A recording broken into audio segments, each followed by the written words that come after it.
Hello, good evening. My name is John Dudley. I am the Dean of the College of Arts and Sciences, and it is my pleasure to welcome you to the 71st Annual Harrington Lecture. The Harrington Lecture was established in 1952 by the faculty of the College of Arts and Sciences at the University of South Dakota. You hear me okay? Okay, good. Because this is my chance to fix it.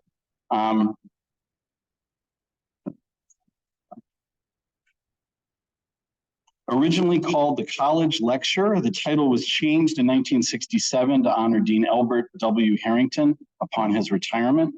Since its inception, the lecture series remains faithful to its purpose to serve as an expression of the ideas of liberal education.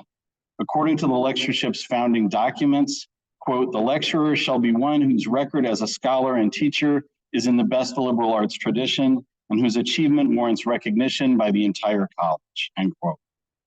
So we are honored this evening by the presence of some past Harrington lecturers, both among our active and emeritus faculty. So right now I would ask them to rise so that we might acknowledge their contributions.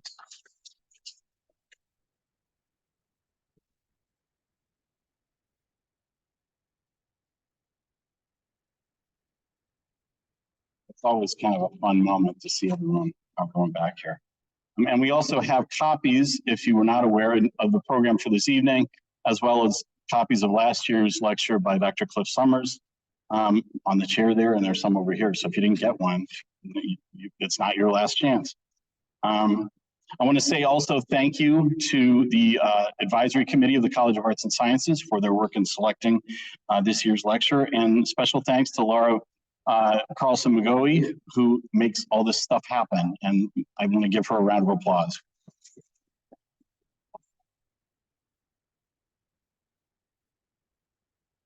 So this year, I am very pleased to introduce Professor Yuhlong Leo as the 71st Harrington Lecturer. Dr. Leo is a professor in the Department of Mathematical Sciences and has been a USD faculty member since 1987. He regularly teaches a variety of undergraduate and graduate courses, including advanced calculus, probability and statistics, theory of statistics, operations research, topology, and many others. His scholarly expertise in theoretical and applied mathematics is wide-ranging and has resulted in, fasten your seatbelts, more than 100 publications, including, by my count, 17 articles, monographs, and book chapters in the past year alone. So I'm just gonna let that sink in for a moment. Yeah, that's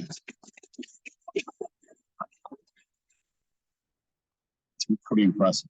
He's been an invited speaker and visiting scholar all over the world, has reviewed grant proposals for the National Science Foundation and other agencies, and has served in various editorial roles for a number of journals, including serving as editor-in-chief for the Journal of Advances in Mathematics. He has received the Richard and Sharon Cutler Award in Liberal Arts from the College of Arts and Sciences, as well as the President's Award for Research Excellence from the University of South Dakota. Tonight's talk is entitled Predicting Time to Failure, Even with Incomplete Data, Lifetime Data Analysis via Probability Functions. Please join me in welcoming this year's Harrington Lecturer, Dr. Yuhlong Leo.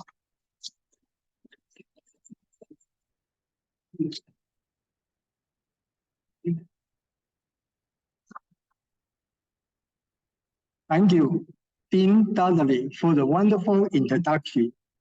And thank you to the Arts and Science Harrington Committee for nominating me to speak this year. It is a very honor to be here with everyone this evening.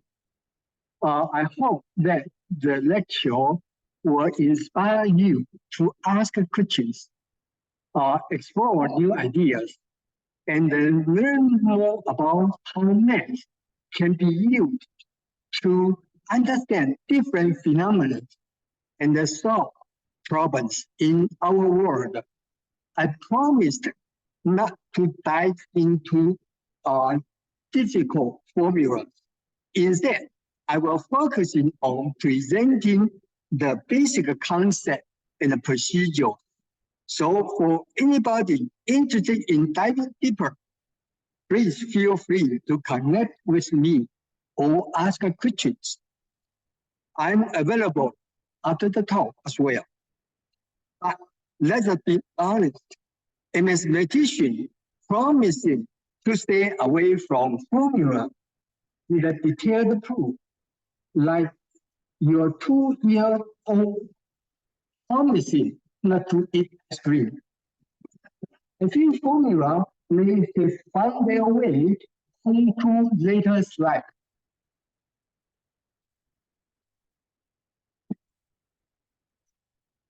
Until then, let us begin with the pictures of some items that we are all familiar with. What do they all have in common? They all stop working eventually, and never at a convenient time. It seems so unpredictable, but what if it isn't unpredictable? This evening, I will show you how math can be used to understand and predict the failure of anything. You will learn about different types of failure curves, the process of identifying and applying distribution models to failure data, and the impact of having the information for both business and life. We will dive into some examples and touch lightly on other applications. Let us get started. As we noted earlier, everything eventually fails, but they fail in different ways. This figure shows two of the more common failure codes. As customers, we typically prefer to buy an item that has a failure curve like the green one, labeled B. The failure rate is low and never changes. No matter how long you have had it or how many times you have used it, if it is still working, the failure rate stays the same.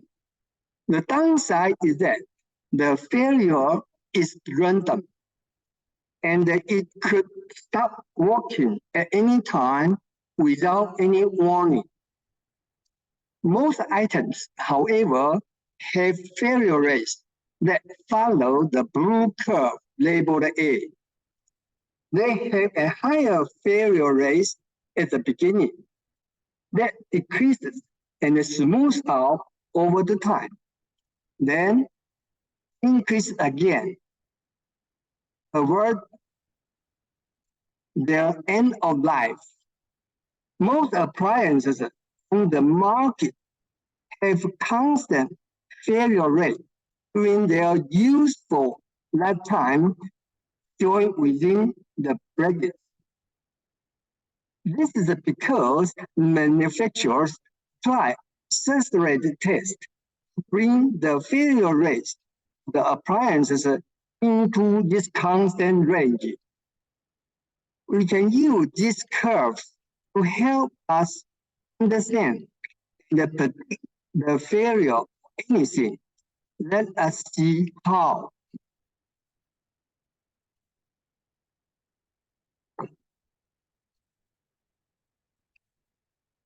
First, we decide what we want to study. Then we look for lifetime data on the item we want to study. We then look for existing distribution models that might explain the data. When we think we have identified a reasonable distribution that fits the data, we can validate our hypothesis with a test. If the model is accepted, great. If the model is not accepted, we can test other models, or I could develop an entirely new mathematical model with a very probability model. We can form conclusions, predict behavior, and make recommendations. Some of you we ask you, what is distribution model? A distribution model is a tool that helps us understand and predict how likely an event is to occur.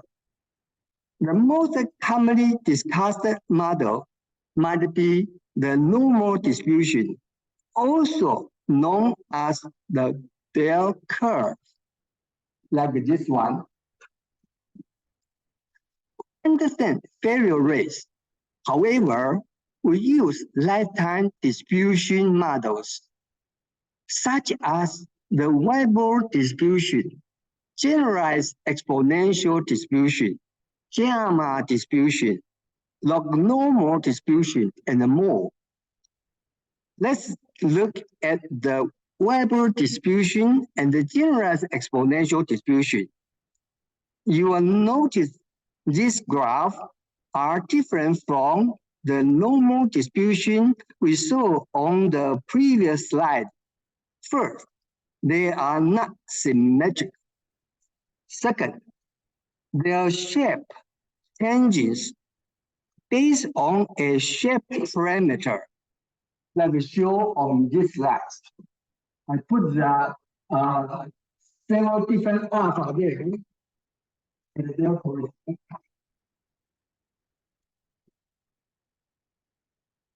and then you see the curve changing.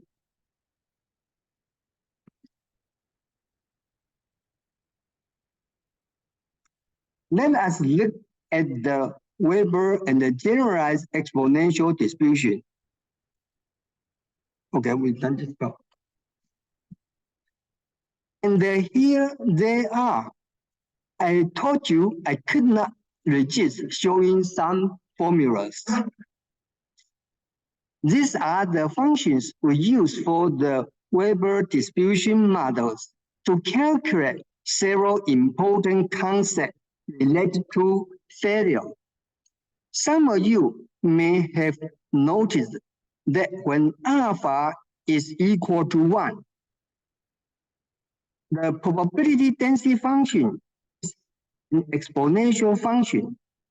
An exponential probability density function has a constant failure rate, like the green Y we saw a few slides back. For generalized exponential distribution, we use formulas shown here. Similarly, when the alpha is 1, the probability density function also presents a constant failure rate. But you don't have to go too deep into the formula themselves today. Let us try to understand what they mean in real life. First, let us start with the probability density function. The probability density function describes the chance that an individual object fails at a specific time. Using a light bulb as an example, this formula can be used to calculate how likely light bulbs burn out on the 24th hour of continuous use. Next, we have a cumulative distribution function, which describes the percentage of objects that have failed at a certain time. Using the same light bulb example, we can use this formula to calculate the percentage of light bulbs that would have burned out within the 24 hours of continuous use. The survival function describes the percentage of objects that have not failed at a certain time. In this case, the percentage of light bulbs that have not burned out after 24 hours of continued use. The failure rate or hazard rate functions describe how fast objects are faring different point in time, how quickly light bulbs are burning out as time passes. The percentile function describes the lifetime that ensures a given percentage of objects have failed. In the light bulb example, the 95th percentile is the lifetime ensures 95% light bulbs have turned off. How does this help us? By studying and understanding distribution functions, we can predict the likelihood of events such as when a light bulb will burn out, when a lawnmower will require maintenance, or when the computer I'm using right now will shut down for good. Hopefully, not going to happen during the lecture. Surprisingly, business also benefit from doing lifetime data analysis. Let us dive into some examples now to illustrate this process, the shared outcomes. Our first example looks at modeling the lifetime of electrical cables. We begin by examining data on the various voltage levels for two types of cables. Type 1 on the left-hand side and the type 2 on the right-hand side of the slide. To make sense of what may look like a list of sample observations, we display the data by using a histogram to see how the data is distributed.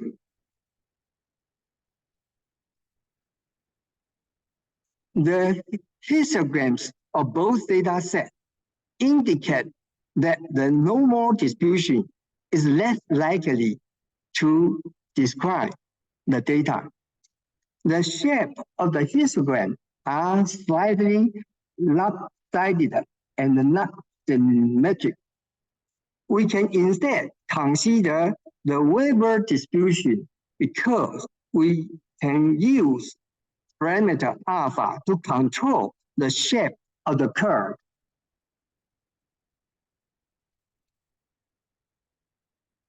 After we plot the Weber distribution curve over both histograms, the data appears to fit. We look at the empirical cumulative distribution of the data and the Weber cumulative distribution. It also looks to be a good fit. At this point, it seems reasonable to say that the failure voltage levels could be described by a Weber distribution. Now here, I show the picture over there. One is the black one is a empirical distribution from data.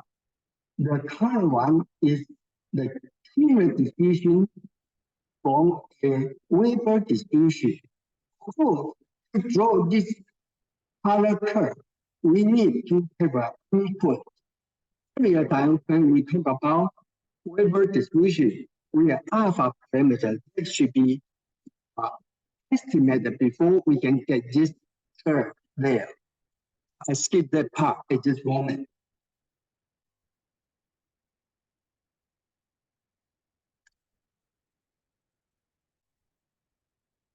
Confirm the Weber distribution is a reasonable model. We use a software called R to run KS tests on both data sets to confirm their hypothetical distribution. The results show that the Weber distribution fits both data sets reasonably well because the p-value are both greater than 0.05 significant level. Now that we have confirmed the hypothesized distribution, we can then calculate both failure rate and the percentile functions to understand which type of table has the higher failure rate over time. Based on this function, we conclude that one has the higher failure rate. This is a failure rate curve. This is type 1, this is type 2. And the type 2 has longer lifetime or higher percentile. This is a percentile curve. You can see the blue curve above the red curve. Now, this is a type 2. For type 2, have a longer lifetime, or you can say higher percentile. So what can we do with this conclusion? And who cares? Well, table manufacturers care because they want to be sure that most of their tables don't fail prematurely. They also need to meet certain standards for safety, the compliance, or for insurance, the liability purposes. Table manufacturers can also use the information to create warranties at the right price. They define a maintenance schedule that ensures safety. It is not surprising that items you own often may fail right after the free warranty expires. Unfortunately, in the real world, information about the lifetime of the objects we study is very often incomplete. Luckily, mathematicians have also created procedures to address incomplete information when modeling lifetime behavior. The second example, I'm going to walk through study mechanical switches, something everyone has likely used before, like a light switch. We use data from the study of 40 mechanical switches conducted by Nair. The data shows when a switch failed, whether the switch failed in mode A, mode B. Looking at the data here, on the left side column indicate the lifetime, and the right side column to indicate the failure mode. The A mode or B. For example, the first data point here shows the switch failed in mode B to 1,151,000 flips. There are also 3 points nearby here with a failure mode 0, which indicates failure is either mode A or mode B. When the lifetime recorded, we didn't see the failure from mode A from mode B. Let's suppose we want to model the failure rate, focusing only on mode A failure. Because failure time for mode B, the mode 0, do not tell us the mode A failure times for those switches. They are considered to be incomplete information for mode A failure time. We only know that these switches did not fail mode A at the recorded failure times. Although incomplete, this is still useful information that we can use to model mode A failure of those switches. For formula purpose, we replace mode B with the label 0, the mode A with the label 1 in the failure mode column. Now on this part.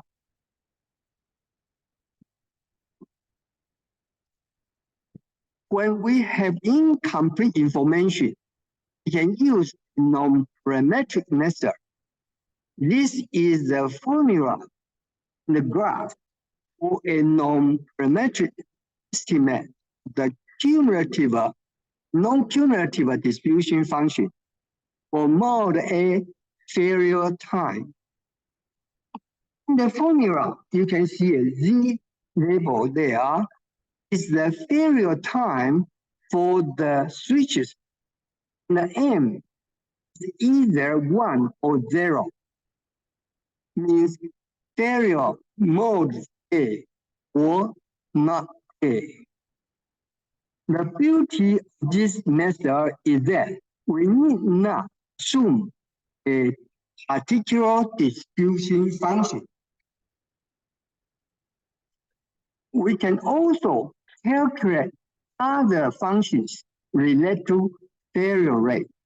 For example, here is an estimated failure or hazard rate function that describes how fast the object fails as time passes. Another key function is the percentile function that describes when given percentage of objects would have failed. This is what the graph looks like for the switches failing in mode A. Now here, during this year, we produced a lot of paper that established a lot of mathematical formula. This curve is a very good estimate for the percentile function, which is unknown. We can put when sample size getting larger. This picture actually fits the unknown percentile function. We don't know where is the location of percentile function. How these functions were developed is into more complicated pure mathematical research. Don't worry, we will not go deeper into it in this presentation. The key takeaway of this switch example is that even when the data is incomplete and we don't know a reasonable distribution to start from, we can still estimate the important concept related to failure for the unknown distribution model. So how can we apply this in the real world?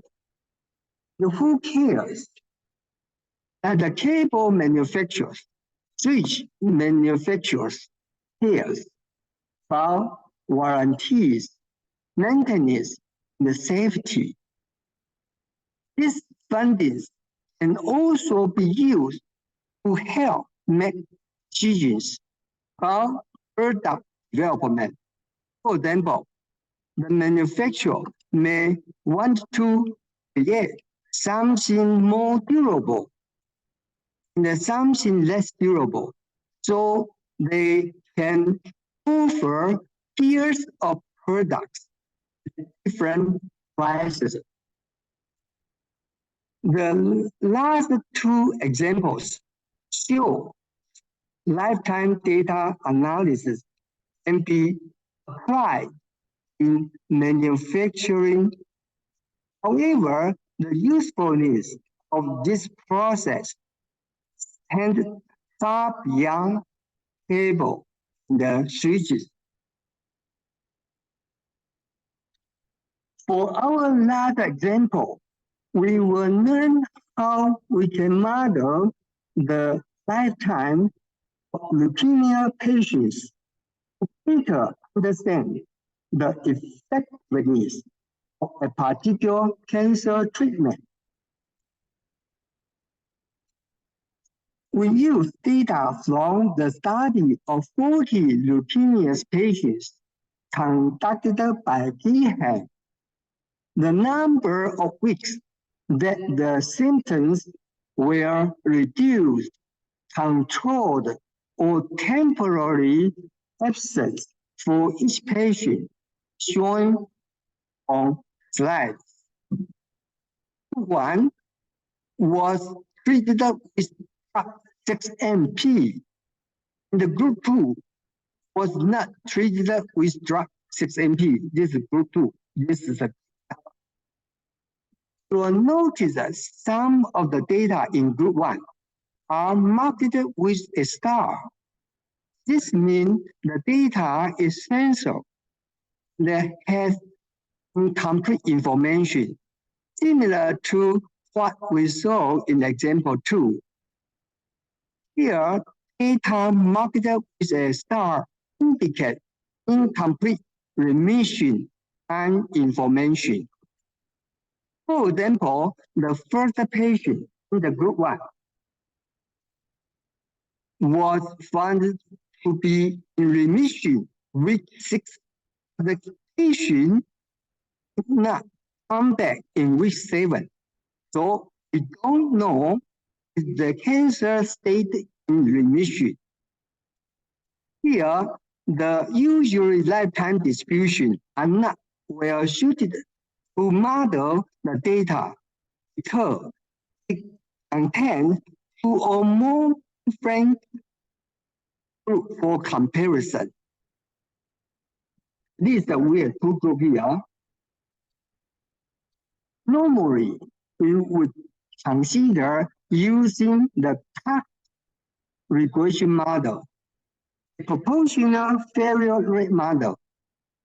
You can see formula the models on the left side here.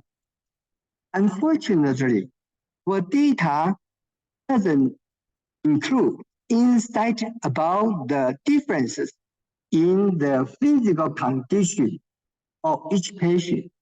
Therefore, the classical CAC model may not be the most suitable model. Take into consideration the unknown and the unobserved differences in physical condition of each patient. We incorporate prior distribution through a patient framework. For result called clarity suggested regression model. Now, the process to get to this model a little bit complicated. We can easily compare these 2 models. I visually examine their graphs. Very quickly, we noticed one key similarity, the critical difference. In both the classical and the fairly adjusted model, the failure rate or more precise more precisely, the mortality rate for the group that received 6-MP treatment is lower than the rate for the control group that not receive 6-MP treatment. Here, this is the control, no 6-MP treatment. This is group with the 6-MP treatment. This is a classical model. This is a clarity adjusted model developed by me and Harrington. However, in the classical model, as remission time increases, the mortality rate continue to increase, right? To increase, which doesn't quite make sense. We would expect the mortality rate be lower for patients who have been in remission for longer. The disconnect is addressed by the Flaherty adjusted model sitting here, where you can see as the remission time increases, the mortality rate begins to decrease. While both graphs show that drug 6-MP appears to help because mortality is lower than the control group. The Flaherty adjusted model is more reasonable in explaining the overall mortality rate based on the remission time. There are many more applications beyond cables, switches, and the cancer remission. For example, mathematical modeling can help us understand the failure rate of the carbon reinforced material used in bicycles. The plant on our world, the solar panels we might install for our homes, the components that go into home security system, the components of life-saving medical equipment, and the civil structures like the Vermilion Newcastle Bridge. This evening, it touched on a number of different concepts from the scientific method to distribution functions to real-world applications. First, we walked through how distribution can be used to predict the likelihood of events. Specifically, how to use 5 key distribution functions to describe failure rate. Second, we saw how lifetime data analysis can be used in multiple applications in manufacturing to inform maintenance, repair, and the replacement schedules, as well as product development, the pricing decisions. Now, how it can be used to, in medicine to examine the effectiveness of drug treatment. Lastly, we discussed how we can still model failure rate in cases with incomplete information or differences in physical conditions.